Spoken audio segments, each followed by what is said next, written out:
স্নানঘাট সরকারি প্রাথমিক বিদ্যালয়ের প্রতিষ্ঠাতা, ইউনিয়ন অফিসের প্রতিষ্ঠাতা, দেওয়ান আব্দুল গনি চৌধুরী আশাদার ঈদগার প্রতিষ্ঠাতা, স্নানঘাট মাদ্রাসা, ঈশাখান চৌধুরী আবিদা মাদ্রাসা প্রতিষ্ঠাতা। কি দেয় নাই দেওয়ান পরিবার, অনেক কিছু দিয়েছে, কিন্তু এখনকার কারণ যে গ্রামে একজন হামজা আছে, সে গ্রামের শিক্ষা প্রতিষ্ঠান সে অবশ্যই সেই প্রত্যাশা পূরণ করবে। আমরা যখন বাংলাদেশ ফুটবল দলে ঢুকিয়েছে করবো আমাদের সেই স্ট্যান্ডার্ডের কথা সারা বাংলাদেশের কৃষি সন্তান যান হাসতে, সারা দেশবাসী আনন্দের জোয়ারে ভাসতে, ঠিক কিনা?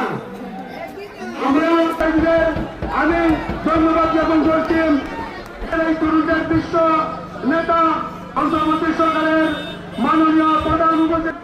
আমি ধন্যবাদ জ্ঞাপন করছি ক্রীড়া ও সংস্কৃতি মন্ত্রণালয়ের সম্মানিত কর্মকর্তা। আমি ধন্যবাদ জ্ঞাপন করছি বাউবাইল উপজেলা প্রশাসনের সম্মানিত